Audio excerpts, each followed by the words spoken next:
Archaeology has been done there, and yet we know from LiDAR surveys that there are enormous structures under that canopy. And then what about sea level rise? 400 feet sea level rise at the end of the Ice Age. The prime real estate on Earth, 27 million square kilometers. It's about 10 million square miles. A piece of clay survives, not carved stone, not papyrus. A single baked column, small enough to hold in one hand, sitting right now inside a museum in Oxford, England. Scholars call it the Well-Blundell Prism. It dates to around 1800 BC, and pressed into its four flat sides is a record so strange that researchers spent more than a century arguing about what it is actually claiming. The record names kings, not ordinary kings, kings who ruled before a catastrophe with reigns so long they fall completely outside any human framework for time. One king ruled for 43,200 years, another for 36,000. The text does not explain these numbers. It does not label them myth. It records them the same way a court records a legal deed. Cold, flat, permanent. Then, after 8 kings and 5 ancient cities, the text delivers one of the most startling lines in all of recorded history. The flood swept over. That phrase comes directly from the Sumerian king list, translated by scholars at the Electronic Text Corpus of Sumerian Literature at Oxford University. Not from a studio, not from a viral post. The real clay, the actual record, no exaggeration required. Hi viewers, right here. Before this goes any further, one simple question only you can answer.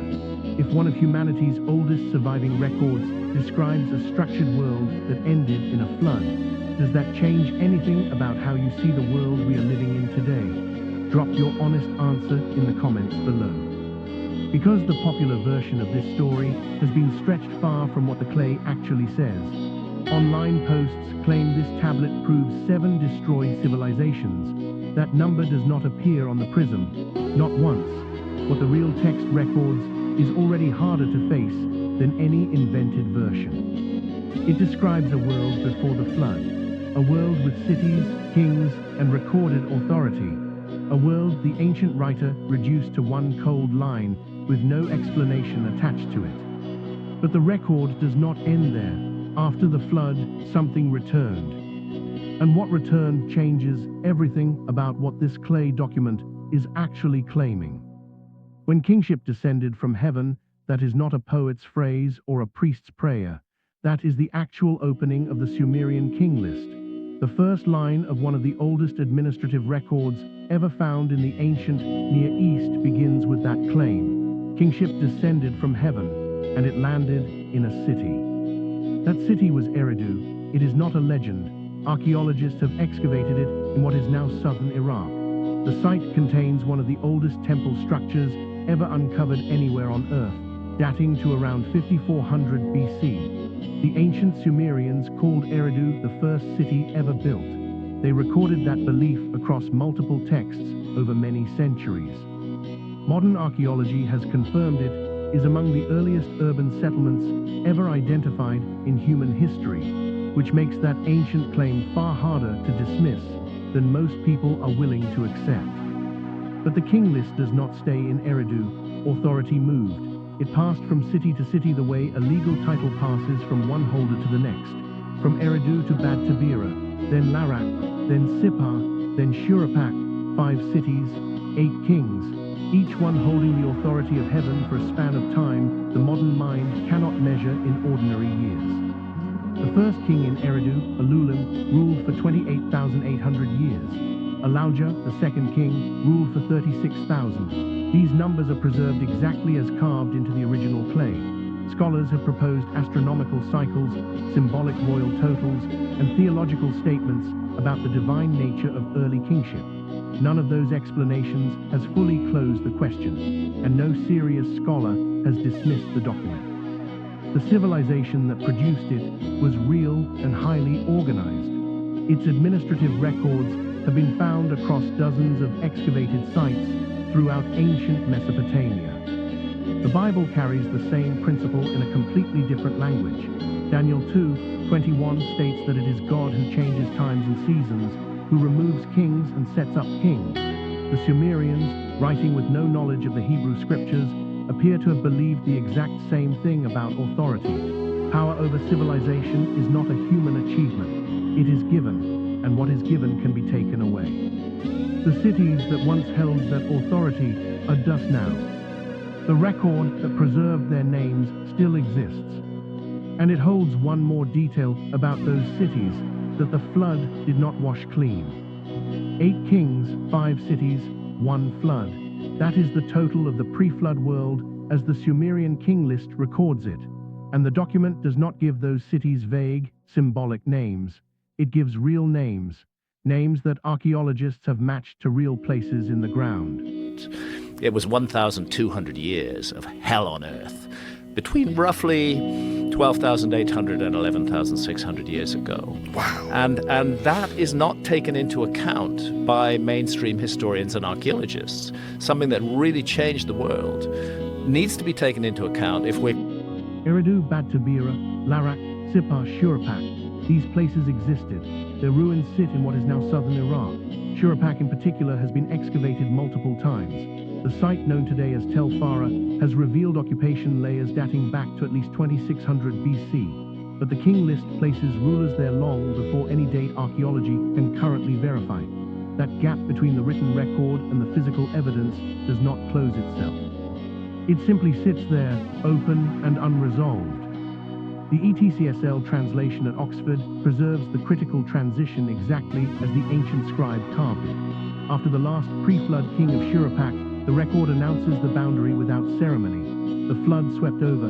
No scene, no description of rising water, no named survivor, just a line that separates one age from the next.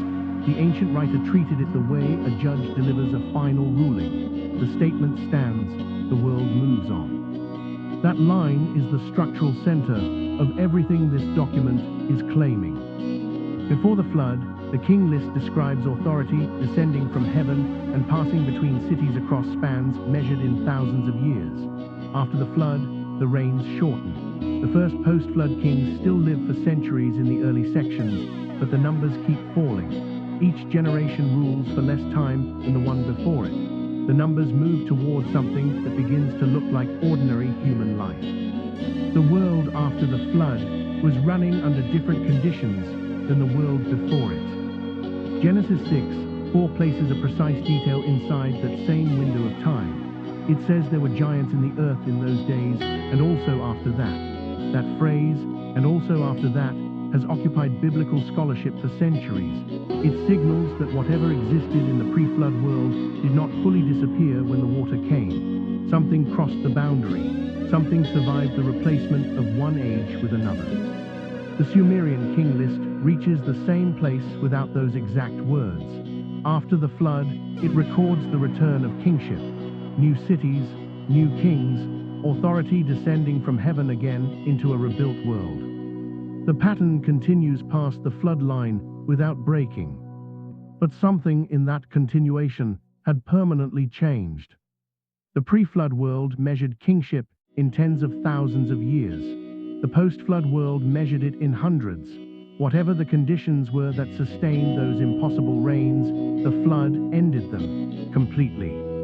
The ancient writer recorded that shift. The clay preserved it across 4,000 years. What the clay never explained was why those conditions had to be ended so completely that there was no other way through. The flood is not only a story in the Bible. That is the first thing the full ancient record makes plain. Across multiple texts from the ancient Near East, written in cuneiform on clay tablets that predate the oldest known manuscripts of the Hebrew Bible, the same essential memory appears. A world destroyed by water, a remnant that survived, a civilization that rebuilt from almost nothing. These texts were not copied from each other. They exist in separate literary traditions, preserved by separate cultures, with separate names and separate details.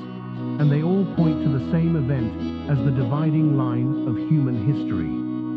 The Epic of Gilgamesh, one of the oldest surviving works of literature ever recovered, carries a flood account in its 11th tablet. The survivor in that text, Utnapishtim, is warned before the water comes. He constructs a vessel. He survives the flood.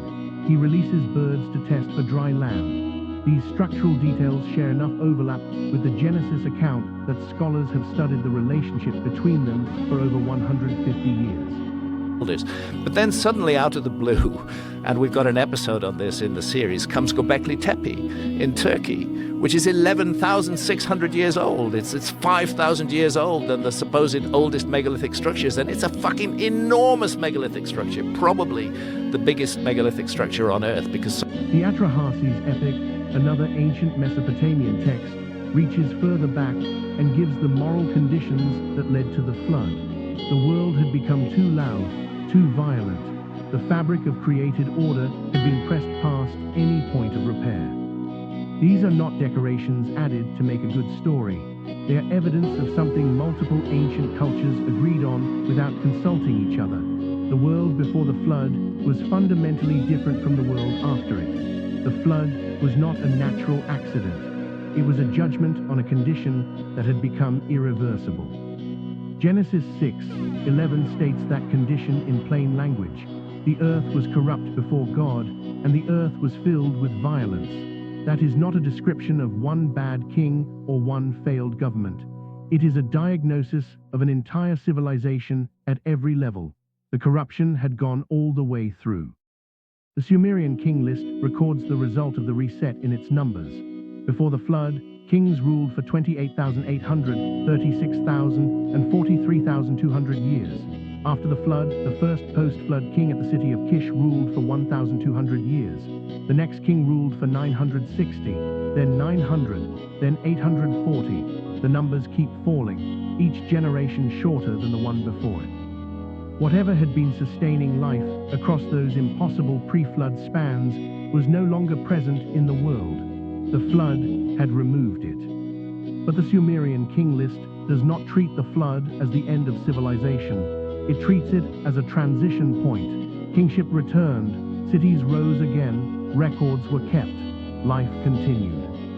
And the ancient world kept asking the same question the flood itself had never answered.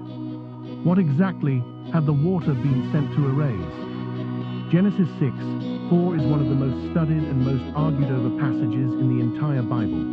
In the King James translation it states, "There were giants in the earth in those days, and also after that, when the sons of God came in unto the daughters of men, and they bare children to them, the same became mighty men which were of old, men of renown." That is the entire passage. And in those few lines of ancient Hebrew, it opens a question that no single commentary across 2,000 years of scholarship has ever fully settled. The word translated as giants in English is the Hebrew word Nephilim. Translators disagree sharply about what the root of that word actually means. Some argue it comes from the Hebrew root naphal, which means to fall. Others argue it describes those who cause others to fall.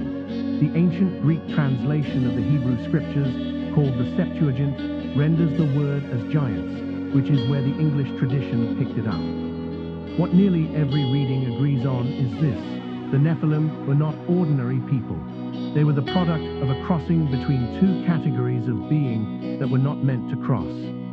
The book of Enoch expands that crossing into a full narrative. Enoch himself is referenced directly in Genesis 5 as a man who walked with God and was taken by God without experiencing death. The book attributed to him was found among the Dead Sea Scrolls at Qumran, which means at least one ancient Jewish community considered it worth preserving alongside other sacred texts. It describes a group of heavenly beings called the Watchers who made a deliberate choice to leave their proper place and enter the physical world. The text names them. It records what they did. It records what they taught. What the Watchers taught, according to that ancient tradition, was not wisdom. It was capability without a foundation to carry it. Metalworking, the crafting of weapons, cosmetic arts, astrology, the mixing of the spiritual and the physical in ways the ancient record describes as forbidden. Knowledge that accelerated human power while completely bypassing the moral structure required to use that power without destroying everything around it. Genesis 6:5 follows the Nephilim passage immediately and without pause. God saw that the wickedness of man was great in the earth, and that every imagination of the thoughts of his heart was only evil continually. That is not a description of one corrupt generation or one failing city. That is a diagnosis of a civilization that had been altered at its deepest level. The capacity to think and imagine, which was given as a gift, had been turned entirely toward destruction. It is the beginnings of civilization in places like Turkey, for example. And then there's a relatively slow process of adopting agriculture, and by 6,000 years ago, we see ancient Sumer emerging as a civilization. The flood was not punishment for ordinary human failure. It was a response to a civilization that had been rebuilt around something it was never designed to carry. And the ancient record is clear that the rewiring had help from outside. What that outside help introduced into the human world did not end at the water's edge. It was already waiting on the other side. Uruk was not supposed to be possible. By around 3200 BC, this city in ancient Mesopotamia had already produced something the world had never seen before. Walls, temples, organized labor on a scale that required administration. And administration required writing. The oldest writing system ever found on Earth appeared in Uruk. Not poetry, not prayer, inventory records, tax lists, grain tallies. A civilization complex enough to need paperwork had arrived, and it arrived faster than modern researchers expected to find it. The ziggurat, the stepped temple structure that rose above every major Sumerian city, was not built as a monument to human achievement. It was built as a landing point, a threshold between the human world below and the divine world above. Every major Sumerian city organized its entire economy, law, and social structure around the temple at its center. The priests managed the grain. The priests administered the labor. The temple was the bank, the court, and the communications tower all at once. This was not superstition layered over a functioning society. This was the foundation the society was built on. And then came Babylon. Genesis 11:4 records the statement of the builders at Babel without commentary. They said, "Let us build us a city and a tower, whose top may reach unto heaven, and let us make us a name, lest we be scattered abroad upon the face of the whole earth." Two goals stated openly: reach heaven on their own terms, build a name that does not require permission from anything above them. The Hebrew word for name used in that passage, Shem, carries the weight of identity, legacy, and authority all at once. They were not building an engineering project. They were declaring that humanity no longer needed authority to descend from above. They would manufacture it from the ground up. Archaeologists have identified the likely location of Babel at the ancient city of Babylon in modern Iraq. The Etemenanke Ziggurat, whose name in Sumerian means house of the foundation of heaven and earth, once stood there. Ancient sources describe it as a structure of multiple levels rising toward the sky. Its physical remains are recorded. Its name is recorded. And the ambition that built it matches exactly the ambition Genesis describes without needing a single extra word of explanation. Every civilization that has ever reached genuine power has arrived at that same threshold. The decision is always the same: build under authority or build a name. The ones who chose the name are the ones history remembers longest. They are also the ones history buries deepest. Right now, at this exact moment, servers in facilities across the United States are storing more human knowledge than every library in the ancient world combined could have held.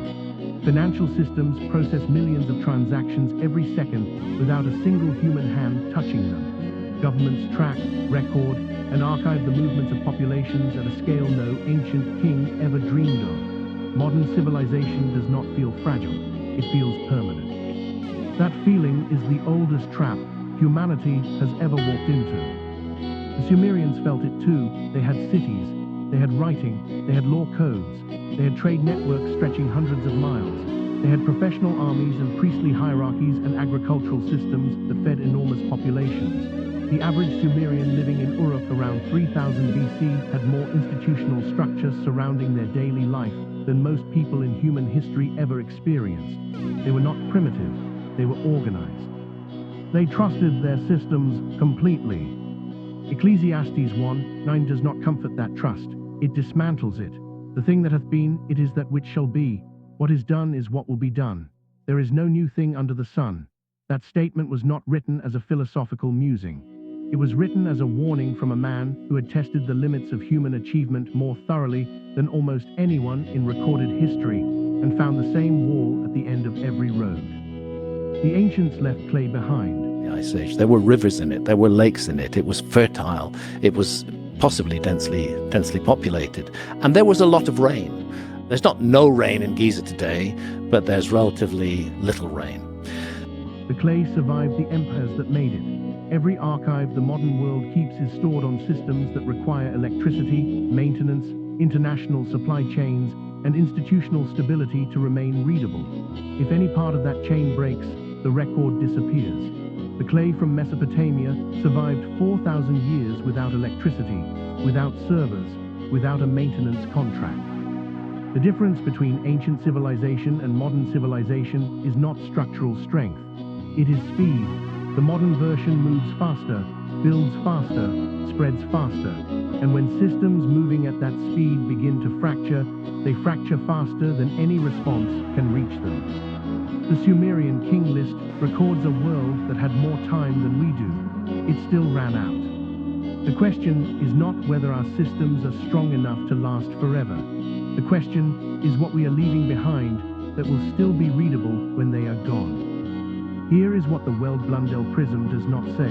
It does not say 7 civilizations were destroyed before this one. It does not name a hidden 8th world. It does not describe lost technology, submerged continents, or an alien intervention that seeded humanity with forbidden science. None of those claims appear on the clay, not one word of them. And the fact that millions of people online have encountered a version of this story that insists they do is itself one of the most revealing things about the civilization currently standing on top of the ruins of all the ones that came before. The Ashmolean Museum at Oxford, which holds one of the finest collections of ancient Near Eastern artifacts in the world, describes the Sumerian king list plainly. It is a combination of myth, legend, and historical information. Those 3 categories exist together in a single document because the ancient world did not separate them the way the modern world does.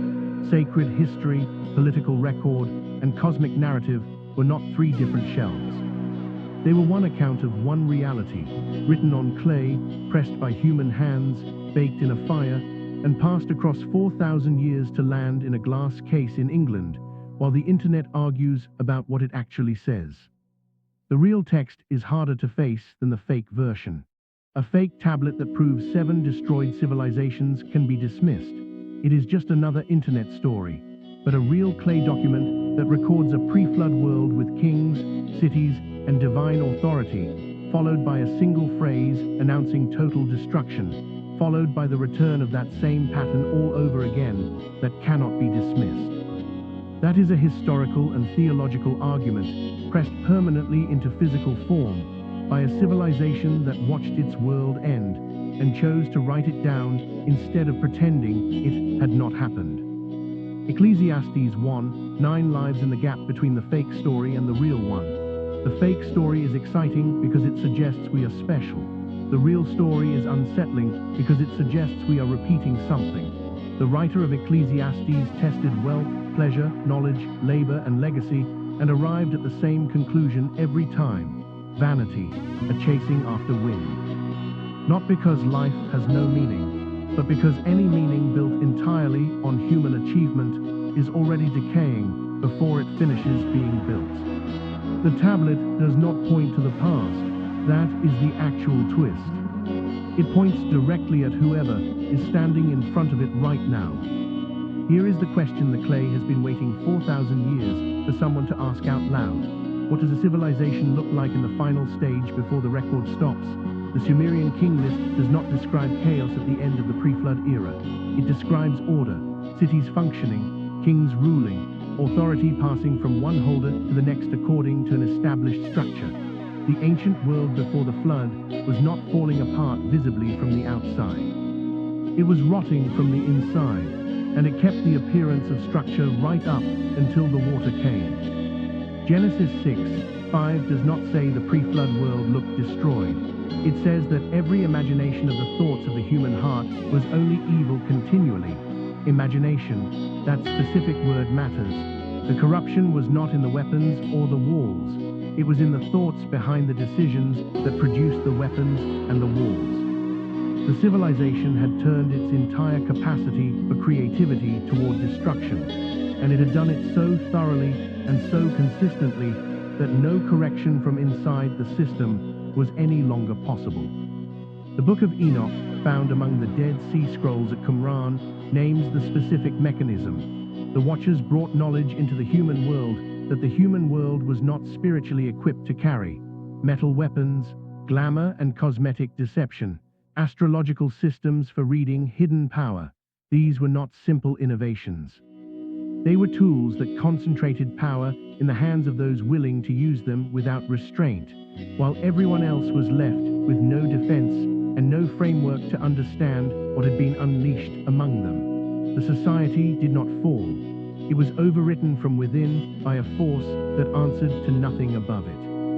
Modern civilization does not frame its crisis in those terms, but the pattern, the ancient record, describes maps with uncomfortable precision onto what serious researchers across economics, ecology, and political science are currently documenting. Power concentrating faster than accountability can follow it.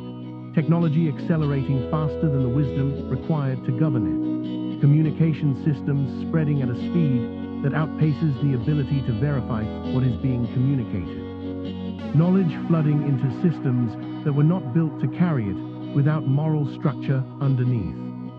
The Sumerian king list records that after the flood, kingship descended from heaven again into a rebuilt world. The first post-flood kings still lived for centuries, then hundreds of years, then decades. The pattern of descent from something larger continued, but the ceiling kept dropping. Each generation of civilization inherited less of whatever the original design had placed inside the structure of human life. Ecclesiastes 1:9 is not a fatalist declaration. It is a diagnostic tool. The thing that hath been, it is that which shall be. The pattern repeats not because it has to, but because the same choices, made by the same kind of heart operating under the same assumptions, produce the same results across every era in which they are made. The ancient world did not fail because it lacked intelligence. Uruk had architectural genius. Babylon had administrative brilliance. The Sumerians invented writing, mathematics, and legal codes, while most of the world was still working out basic agriculture. Their failure was not intellectual, it was directional. They built toward a name. They built toward the sky. They built toward a permanence that required nothing above them to authorize or sustain it. And when the authority that had originally given the whole structure its foundation withdrew, the structure had no floor to stand on. The Well-Blundell prism records all of that in under 1,000 words pressed into fired clay by someone who understood they were preserving a warning, not writing a trophy. We are not the 8th civilization because a tablet said so. We are the 8th civilization because we are making the same calculation every previous one made before the record went dark. And the clay is still waiting to find out whether we will be the first civilization in human history to actually read what it says. The prism still sits in Oxford, 4 sides, cuneiform pressed by human hands that turned to dust thousands of years ago. The text is still legible. The cities it names have been excavated. The flood line it records has been studied by linguists, archaeologists, and theologians who rarely agree on anything else, but cannot dismiss what the clay actually says. It describes a world before judgment. It records the judgment in a single phrase. And then it records civilization beginning again from the same place, making the same claim, reaching for the same authority, and running on a shorter and shorter time frame with every generation that follows. The record never explains why the rains shortened. It never mourns what was lost. It simply marks the change and keeps moving forward, the way a river keeps moving after it has cut through rock and permanently changed its own course. Genesis 11 places Babel after the flood. Humanity rebuilt, cities rose, writing returned, and the first major collective decision the rebuilt world made was to reach heaven without permission and build a name that needed nothing from above it to stand. The judgment at Babel was not destruction, it was scattering. The languages divided, the peoples spread. And the knowledge that had been concentrated in one place was broken apart before it could reproduce the conditions the flood had been sent to end. That scattering is still active. Every civilization since Babel has carried a fragment of something older than its own founding. Ancient texts surface in museums. Flood memories appear in cultures that never contacted each other. The bones of giants appear in archaeological records from Ireland to Patagonia, documented in newspapers and government reports from the 1800s and early 1900s, before institutional silence settled over the question. The fragments do not form a clean picture. They form a warning that keeps arriving in pieces. If ancient civilization believed that power came from heaven and was held in trust by those who received it, then a civilization that believes power belongs only to itself has already answered the question the clay was asking. Not with words, with the same choice the pre-flood world made, the same choice the builders at Babel made, the same choice every civilization recorded in that prism made in the final stage before the record stopped. The flood swept over once, the clay remembered it. The only question still open is whether we will. If this documentary made you stop and think, if it stirred something in you that the noise of daily life usually buries, then you are exactly the kind of viewer this channel exists for. Subscribe right now and turn on the notification bell. Every week this channel goes deeper into the ancient texts, forgotten traditions, and the most controversial questions about humanity's spiritual origins. The Nephilim, the Book of Enoch, biblical archaeology, the civilizations that came before, and the warnings they left inside the only material that outlasted them. You will not want to miss what is coming next, and drop your thoughts in the comments below. Tell this community what you believe the clay is trying to say to the world standing in front of it right now. Your words might be exactly what someone else needed to read today.